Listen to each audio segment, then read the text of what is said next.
يا أيها الذين آمنوا كتب عليكم الصيام كما كتب على الذين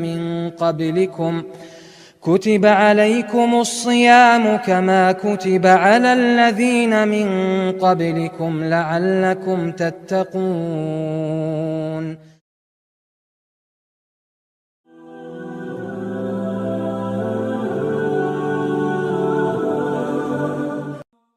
This is the month where forgiveness comes to you from every angle.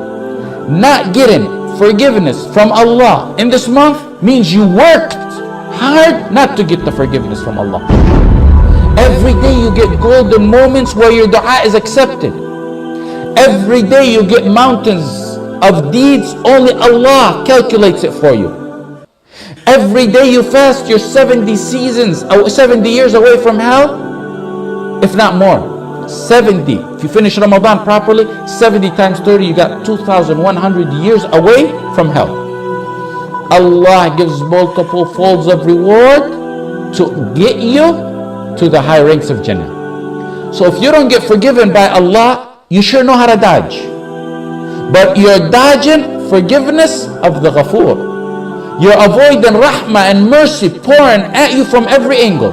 Rahmah and forgiveness you desperately need for blessings in this life, and more importantly, for entry to Jannah.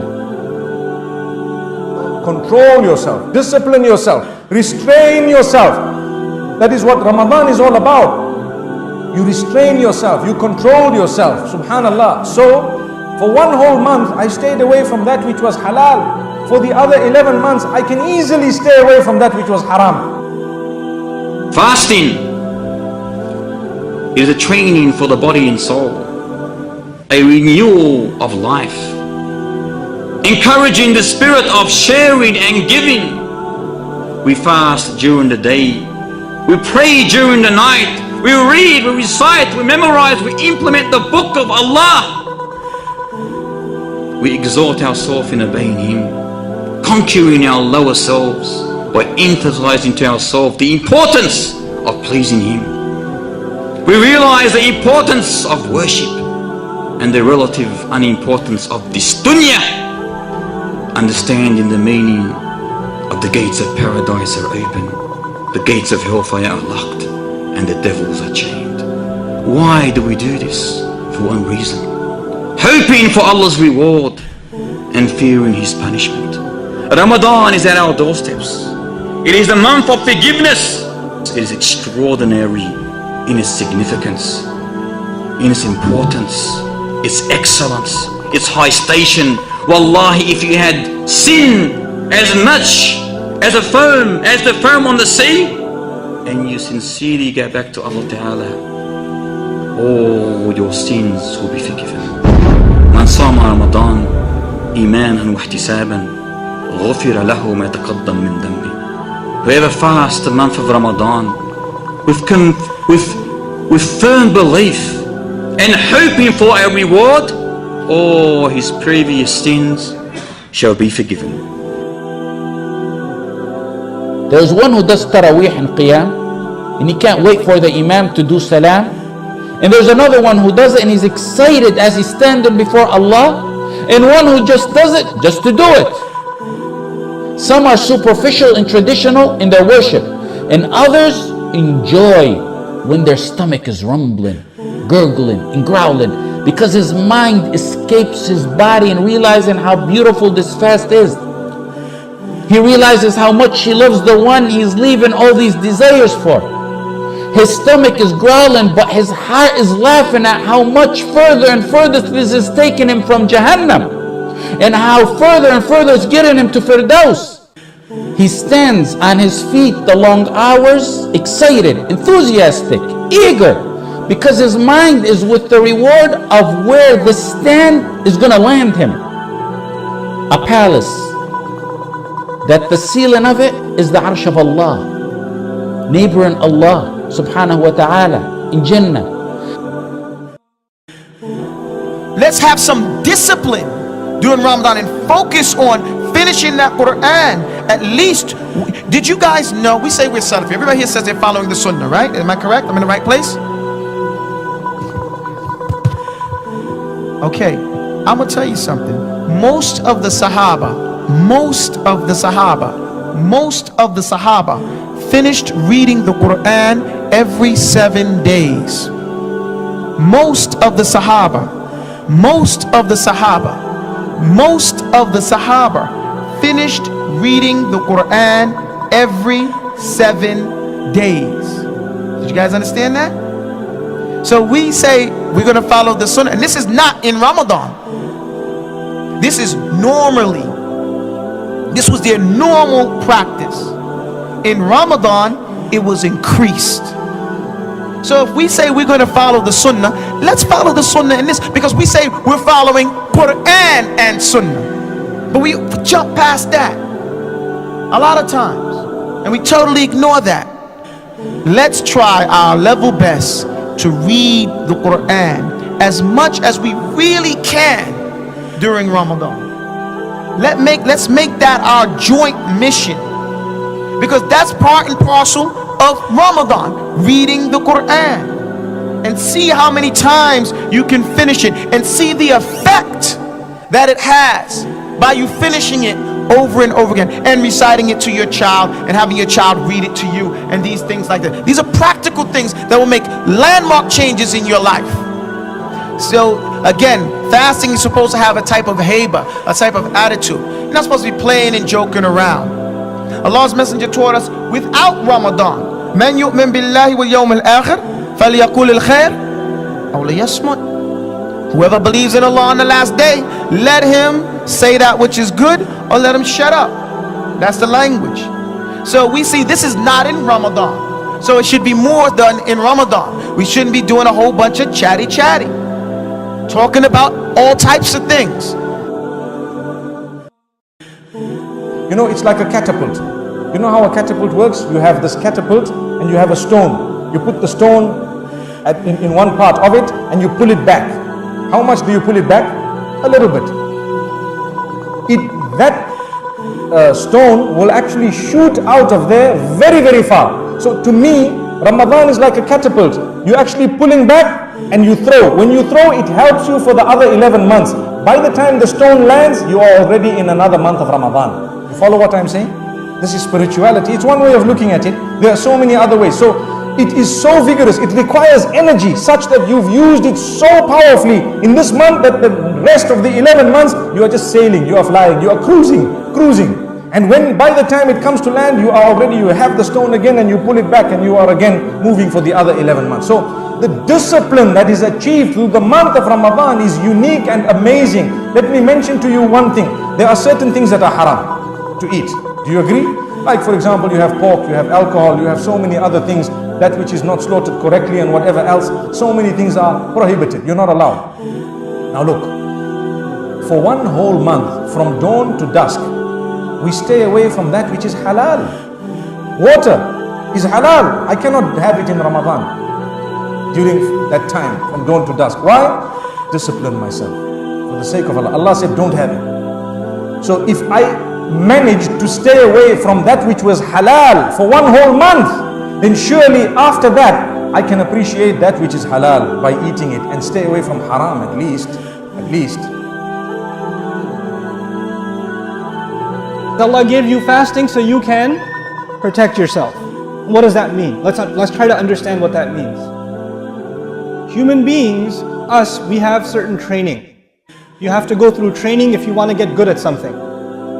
Especially physical training. Like if somebody they want to become a soldier, or they want to become a police officer, then they have to go through certain kinds of training. And their body learns to adapt. Like at the beginning it's hard, and then it gets easier and easier and easier for them, right? And this idea of training, putting yourself in difficulty, it helps you in by the way, when you're in training, things are easy. When you're in the training program, things are easy. Like for example, when they train firemen, they set up a fire to put it out, but they control the fire. It's not like a real fire in a building. It's controlled, so it's easier. They make you jump down a building, but it's easier. It's not like the real thing. They go easy on you, and then when you get good enough, then they put you in the real life situation. You understand that, right? Now the same thing happens with fasting. Fasting, you're constantly feeling something, aren't you? Constantly feeling thirst. You're constantly feeling hunger. There is not a minute that goes by that you're not feeling it. Your throat is fighting with you. Your lungs are fighting with you. Your throat is yelling at you and saying, give me water, give me water, give me water. Whether you like it or not, there's a war going on inside you when you're fasting. There's a war, physical war going on inside you. Your throat is against you. Your stomach is against you. Your body is getting weaker and begging you, please disobey Allah. Please disobey Allah. And you stay the entire day fasting, fighting your body, and you say, no, my heart is submitted to Allah, and therefore I don't care if my entire body wants something, I will not give it to it. You train your heart to control your body. That's what you do when you fast. Why is that important? Because when the fasting is over, you have to continue to train now your heart is ready to control your body. So you're not just going to eat what you want. You're not just going to go where you want. You're not just going to look at what you want. Because all of those things your body wants. But who has gotten stronger when you fast? The body got weaker, and who got stronger? The heart got stronger. And where does taqwa rest? Inna dhalika min taqwa al-qulub. The heart is the place of taqwa. When you give your body the weakness and you give your heart the strength, you train yourself to stop yourself from other things. So my dear young brother, the young guys that are here, if you're fasting, staying at home and watching movies, you're not fasting. You're not fasting. Because your heart is still giving in to the wrong temptations. The entire exercise of fasting is you constantly remember, yeah, just like I'm fighting my stomach, just like I'm fighting my throat, I gotta fight my eyes. I gotta fight my mouth. I gotta fight my tongue. I gotta fight my desires. I gotta fight my hormones. I have a fight with everything now. The thing we see is the drinking and the eating. But everything else, fasting is your training for real life. And by the way, I told you, when training goes on, then it's easier. Controlled fire, controlled situations. What does Allah do? Does Allah make fasting in Ramadan easier? Does He cage up shaitan? Does He put the shaitan away? He does, doesn't He? He's going easy on you. So your heart can get a chance to train and get better without being in the battlefield. The second Ramadan is over, Eid Mubarak, guess what? Shaitan is out. And the war begins. And all of that training will now come in handy. But if you didn't train yourself properly, look, just to help the younger guys here, this is for the younger guys especially. If a guy wants to join the army, he has to go through physical training. So they make the guy jump over a wall or climb a wall and go on the other side. So two guys join the military. One of them jumps over the wall, the other one goes around the wall. They both got to the other side. You have to do it 10 times. One guy jumps over it 10 times, the other guy walks over it 10 times. Right? Now when they're on the battlefield and they have to go over a wall, who's going to go and who's going to fail? You understand? They both can say, I did it, I made it to the finish line. Well, that's what you wanted, to reach the finish line. I did it. You will fast and your brother will fast, but your fasting will not be the same. It won't be the same. There's the guy who applied himself and actually trained himself, and the guy who didn't train himself, they're not going to get the same results.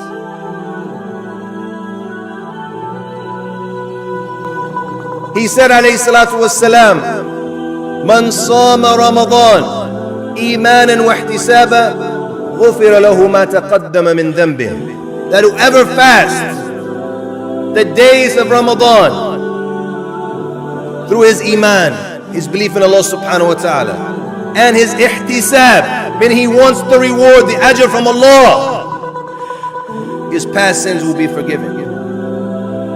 That's the first opportunity. The same hadith, the Prophet ﷺ said, but instead of man sama, whoever fasts, he said man qama. Whoever prays, meaning the night prayer, during the month of Ramadan, also the two same conditions, through his iman and his hoping to get the reward, his ihtisab, his past sins will be forgiven. And yet another hadith, the Prophet ﷺ said, whoever prays Laylatul Qadr, through his iman and his ihtisab, that his past sins will be forgiven. 3 opportunities. The Muslims are excited because they know during this month there's a night that's better than 1,000 months. خير من ألف شهر. Whoever is praying and worshiping Allah subhanahu wa ta'ala in that night, 1,000 months of worship, who have in the scale of his good deeds on the day of judgment. The Muslims are excited because they know that this is the month of the Quran. Shahr Ramadan alladhi unzila fihi al-Quran. The month of Ramadan where the Quran was sent down. They follow in the footsteps of the Prophet sallallahu alaihi wasallam, who used to recite more of the Quran during Ramadan. And the footsteps of the scholars of Islam, who would stop teaching during the month of Ramadan just to focus on reciting the Quran. My dear brothers in Islam, as we focus on the preparation for this month, we focus on we're about to enter into the month of Ramadan. We need to remind ourselves. We need to remind ourselves that there's no guarantee that we're actually going to enter into Ramadan this year. We could go out today or tomorrow and not enter into Ramadan. But, inshallah ta'ala, through our intention, we intend to benefit from this Ramadan. We're preparing. We're excited about this Ramadan. Allah subhanahu wa ta'ala, if we were to die before Ramadan, He'll give us the reward for what we intended, inshallah. And we need to remind ourselves as well that this Ramadan, if we're blessed to enter into Ramadan and to fast it all, inshallah, that it could be our last Ramadan. How many people do you know, or that you've heard about, who are now 6 feet deep under the dirt? They were with us last Ramadan, but they're not with us this year. You need to focus on that. Remind yourself, take full advantage of this Ramadan. Preparation, preparation, preparation is the key. Prepare yourself. Think about it mentally. What do you want to do? Write it down. Put out your goals. Say, this month, this Ramadan, I'm going to do this and this. I'm going to read this much of the Quran. I'm going to do this many good deeds. I'm going to go for Umrah. I'm going to visit sick people. Whatever type of good deeds you want to do. I'm going to give more sadaqah. Every time I see a worker on the street, I'm going to give him 5 riyals. I'm going to give sadaqah to send it to Syria, to anywhere else to the people in need. I'm going to give this much money of sadaqah during the month. I'm going to pray Tarawih every night. I'm going to wake up early and read more Quran during the night. Whatever your plans are, write it down. Have goals. And be careful of the trap of shaitan that so many Muslims follow into. Because Ramadan, it's 30 days or 29 days. So it's just like a marathon. You don't sprint when you run a marathon. If you want to finish the marathon, you have to have a steady pace all the way through. Too many Muslims, what they do when it comes time for Ramadan, they fly into the month, so excited. Do so many good deeds. But unfortunately, they die down at the end, towards the middle. But don't forget, that night that is better than 1,000 months, it's in the last 10 days. So make sure you start off on a steady pace and you finish on a steady pace. Prepare yourself for what's going to come, inshallah ta'ala, and Allah knows best.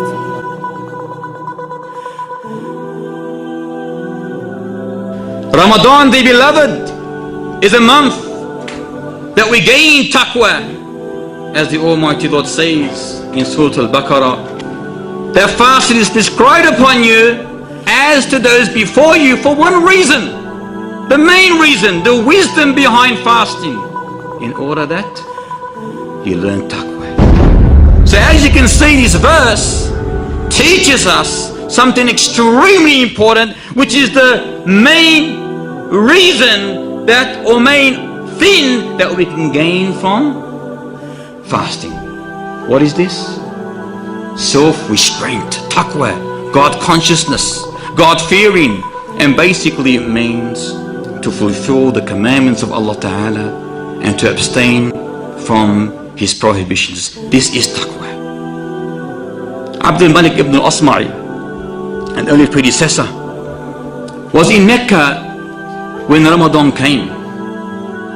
So he decided to escape the heat of Mecca and go to Ta'if, a bit more cooler. Like Ramadan's coming, 50 degrees, it gets pretty hectic. So he said, I'll put my luggage on and I'll travel to Ta'if probably 25 degrees, 20 degrees. Yeah, easy, leniency. As he was traveling, he met an Arabi, a desert nomad. You know, desert nomads? Huh? So he met a desert nomad, and he asked him, where are you going? Because I'm going to Mecca. He goes, but are you not afraid of the Meccan heat? Ramadan's about to appear. Why would you want to go from coolness to heatness? He goes, Ya Abdul Malik, Wallahi, it is from the heat of hellfire that I remain away from, not the heat of this dunya. And how can you do that? By fulfilling your obligations of Allah. SubhanAllah, he knows that in Mecca is an elite reward, an immense reward. He would prefer to be in the immense reward in Mecca. And not in Ta'if, because there's more reward in the month of Ramadan. So SubhanAllah, he would prefer to be in Mecca for the reward, saying that I prefer, or I am running away from the heat of the fire and not the heat of this dunya. Ramadan is a therapy for one's iman, because as time goes by, your iman wears out. When you wash your clothes and wear them time and time again, you wear them out. And that's the hadith of the Prophet ﷺ, Abdullah ibn Umar al-Tabarani. إن الإيمان لا يخلق في جوف أحدكم كما يخلق الثوب فاسألوا الله أن يجدد الإيمان في قلوبكم. Faith wears out of the heart like any one of your clothes wears out. So ask Allah to renew your faith in your hearts. You ask Allah and you act upon it too. Ramadan dusts your heart off. It repatches your clothes. It revives your iman and it ignites it for a takeoff. You start off this imanic therapy by directing your inclination, inflating your desires, shackling your inclination like the shaitan was shackled. If you leave eating and drinking and your wife, which is otherwise halal on normal days, this is a boot camp to train you never to do what's haram throughout the entire year. Fasting on the day of resurrection will intercede for you. As the hadith mentions, that fasting will say, Ya Allah, I prevented him from food and from desire, so accept my intercession for him. While the Quran will say, Ya Allah, I prevented him from sleeping at night, so accept my intercession for him. And then the Almighty Lord will accept their intercession. But we have to look at our intention very, very carefully. And that intention is meant only for Allah Ta'ala. And unfortunately, we see many who fast for other than the Almighty Lord. Wallahi, dear beloved, it is a terrible possibility that all your actions, whether it is the fast or the prayer or anything else, can be rendered null if your intention is not sound. If you are not intending this fast or any act of worship solely to the one that created you, you are wasting your time and you are leading yourself to destruction. So make sure you monitor, make sure you put your intention under surveillance every day, every single day. Talk to yourself, ask Allah Ta'ala to give you ikhlas. You intend in the heart that the fast is meant solely for worshipping Allah Ta'ala, and this should be before the dawn of each day, according to an opinion. And some said that you can say it or intend the first night of Ramadan for the whole of the 30 days. Inshallah, they're both acceptable and strong. So you do it before the dawn of that day, as Ibn Khuzaymah and Imam Ahmad mentions from Hafsa, that whoever does not make his niyyah before Fajr will have no fast on that day. Another narration mentions that when you are fasting, do not act indecently or argue. And if anyone abuses you or wants to fight with you, what do you say? I am fasting, I am fasting. Ramadan, a blessing many in their graves desperately wish to have an opportunity at. A blessing many onlookers will regret they did not take advantage of.